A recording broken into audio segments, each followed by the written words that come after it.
कहानी के शुरुआत में हमें रास्ते में जाते हुए दो बसेस को दिखाया जाता है। उस बस में बहुत सारी फीमेल स्टूडेंट्स होती हैं, जो वे सभी अपने क्लास के लिए जा रही होती हैं। उन्हीं में से एक का नाम मित्सुको था, जो दिखने में काफी प्यारी थी। वो अपनी नोट्स बुक में कुछ लिख रही होती है। तब उसकी फ्रेंड्स उससे कहने लगती हैं कि क्या तुम हर वक्त लिखती रहती हो? क्या मिलेगा इस तरह की नोट्स बनाने से? यहाँ देखो सभी लोग एंजॉय कर रहे हैं, तुम भी क्यों नहीं करती? ये कहकर उसकी फ्रेंड उसकी नोटबुक को छीन लेती है और उसका पेन नीचे गिर जाता है और वो अपना पेन उठाने के लिए जैसे ही झुकती है, तभी हम देखते हैं कि उस समय कोई चीज बहुत तेजी से आती है और उस लड़कियों के साथ उन दोनों बसेस को आधे पर से ही काट देती है, जिसकी वजह से सारी की सारी लड़कियां दो हिस्सों में कट जाती हैं। इसी के साथ जैसे ही मित्सुको ऊपर उठती है, तब यह देखकर काफी हैरान हो जाती है कि यह क्या हो गया। अब क्योंकि वो नीचे पेन लेने के लिए झुकी थी, इसीलिए बच गई थी। यह देखकर बहुत ज्यादा डर जाती है और बस से उतरकर भागने लगती है। यहाँ पर हमें पता चलता है कि इन सभी को काटने वाली चीज कुछ और नहीं बल्कि हवा ही थी, जो सभी को काट रही थी। यह हवा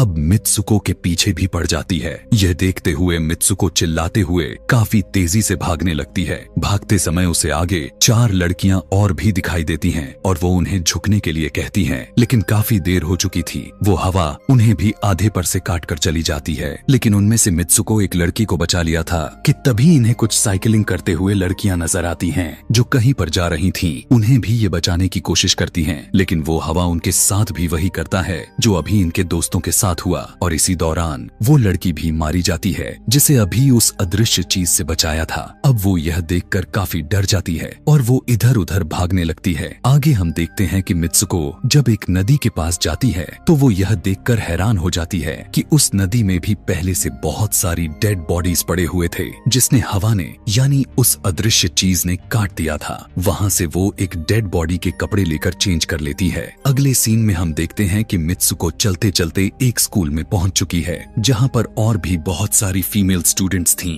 उनका यूनिफॉर्म मित्सुको के यूनिफॉर्म से काफी डिफरेंट था। यानी यह भी था कि वो तो उनके स्कूल के स्टूडेंट तो नहीं थी कि तभी एक लड़की मित्सुको के पास आती है और उससे कहने लगती है कि तुम कैसी हो? दरअसल देखा जाए तो वो लड़की उसकी बेस्ट फ्रेंड थी, लेकिन मित्सुको उससे पूछती है कि क्या तुम सच में मेरी बेस्ट फ्रेंड हो, क्योंकि उसे कुछ भी समझ में नहीं आ रहा था कि उसके साथ हो क्या रहा है। वो काफी सदमे में थी। यहाँ पर हम यह भी जान पाते हैं कि मित्सुको और उसकी बेस्ट फ्रेंड काफी ज्यादा एक दूसरे को प्यार करती हैं कि तभी वहीं पर तेज हवा चलती है और मित्सुको डर कर बिल्डिंग के अंदर चली जाती है। उसकी बेस्ट फ्रेंड को कुछ भी समझ में नहीं आ रहा था कि ये हो क्या रहा है। वो मित्सुको से पूछने लगती है कि तुम इतना ज्यादा कांप क्यों रही हो और इतना ज्यादा डरी क्यों हो, तुम्हें हो क्या गया है? तब मित्सुको अपने बेस्ट फ्रेंड को सब कुछ बता देती है कि किस तरह से एक हवा का झोंका आया और उसके स्कूल के सभी स्टूडेंट्स को काट कर चली गई। यह सुनकर उसकी दोस्त उसे विंडो के पास ले जाकर उसकी हाथ बाहर निकाल कर कहने लगती है कि ये देखो, ये बस हवा है और कुछ नहीं। यहाँ पर मित्सुको के दिल को कुछ शांति मिलती है और इसे लगने लगता है कि शायद ये मेरा ख्वाब ही हो सकता है। जिसके बाद मित्सुको का बेस्ट फ्रेंड अपने 2 और दोस्तों को लेती है और क्लास को बंद करने का प्लान बनाती है। जैसे ही ये चारों क्लास के बाहर जाने के लिए निकलने ही वाली होती हैं कि तभी वहाँ पर उनकी टीचर आ जाती हैं और उन्हें देख लेती हैं, लेकिन वो चारों वहाँ से भाग जाती हैं। वे चारों भागते भागते एक लेक पर आ जाती हैं। वहाँ पर मित्सुको की बेस्ट फ्रेंड अपने दोनों दोस्तों को भी उसके ख्वाब के बारे में बताती है। तभी उनमें से एक लड़की कहती है कि हो सकता है कि यह सच हो,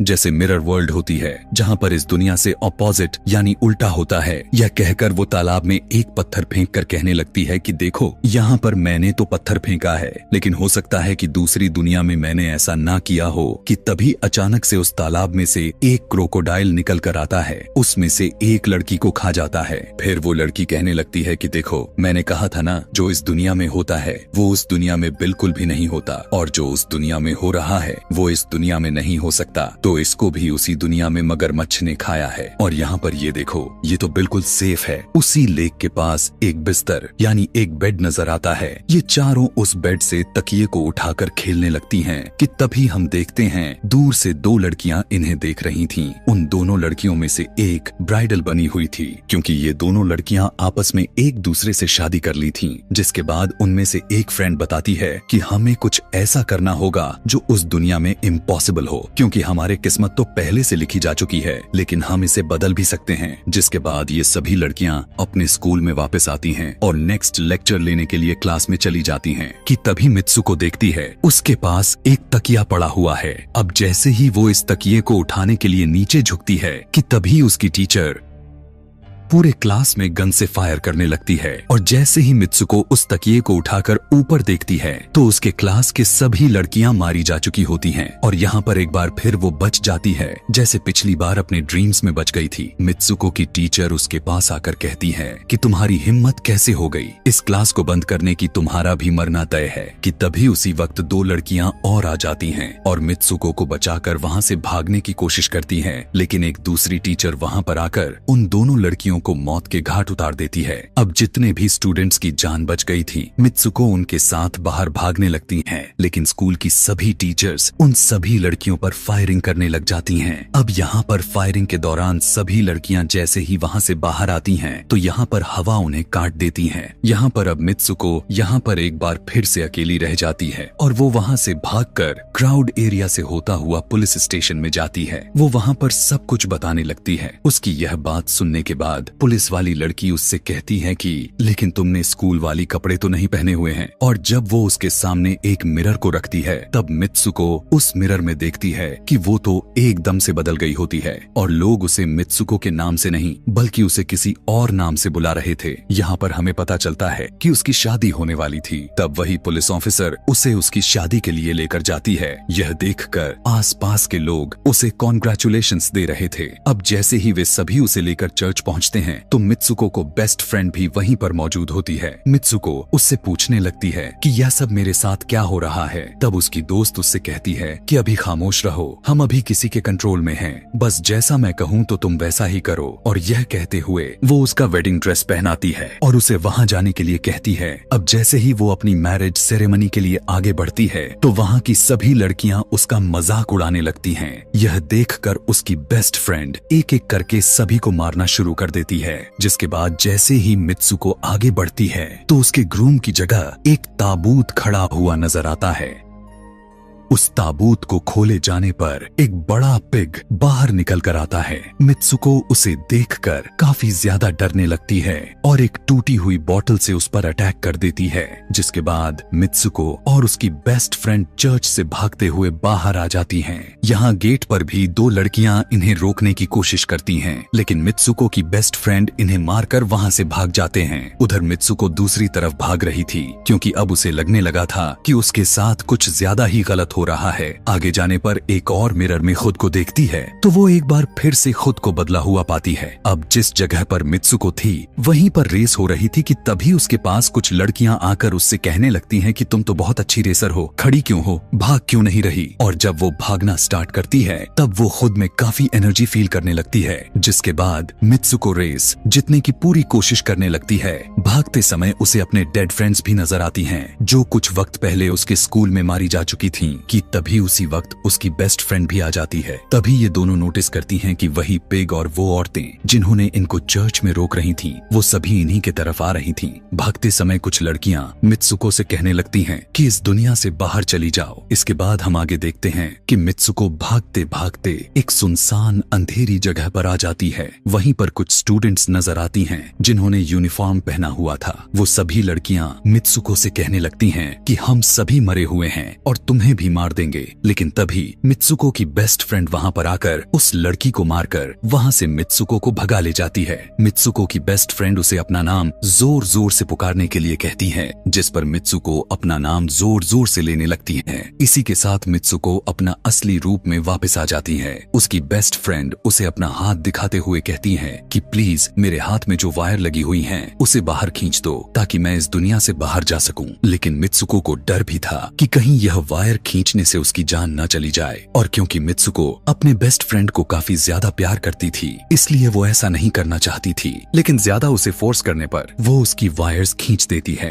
वायर खींचते ही उसकी बेस्ट फ्रेंड की बॉडी दो हिस्सों में बट जाती है और तभी उसी वक्त उसे एक गेट नजर आती है। उस दरवाजे से बाहर आने पर वो देखती है कि अब वो आदमियों की दुनिया में आ चुकी है। वहीं पर उसके पोस्टर्स भी लगे हुए थे। जिस पोस्टर को कुछ लड़के देख रहे थे तभी एक लड़का मित्सुको के पास आकर कहता है कि तुम फ्यूचर में हो। इस बात को सुनते ही वो बेहोश हो जाती है। कुछ टाइम के बाद जब उसे होश आता है तब वो आगे बढ़ती है। तब वो देखती है कि एक बूढ़ा आदमी गेम खेल रहा होता है और उसी गेम में मित्सुको वही कैरेक्टर नजर आती है जो अभी बनी हुई है। मित्सुको को देखते ही बूढ़ा आदमी कहने लगता है कि मैंने ही इस गेम को बनाया है और मैं ही हूँ जो तुम लोगों को कंट्रोल कर रहा हूँ। तुम तो बहुत पहले मारी जा चुकी थी, लेकिन मैंने तुम्हारा डीएनए लेकर तुम्हें फिर से बनाया। मित्सुको को जब यह बात सुनकर उसे पता चल जाता है कि यह एक गेम है तो उसे लगता है कि शायद मैं अभी भी अपने दुनिया में जा सकती हूँ कि तभी उसी समय एक आदमी आता है और मित्सुको को अपने पास बुलाने लगता है। तब वो बूढ़ा आदमी मित्सुको से उसकी आखिरी लेवल को कंप्लीट करने के लिए कहता है। वो आगे बढ़ने लगती है कि तभी मित्सुको को अपने दोस्त की कही हुई बात याद आ जाती है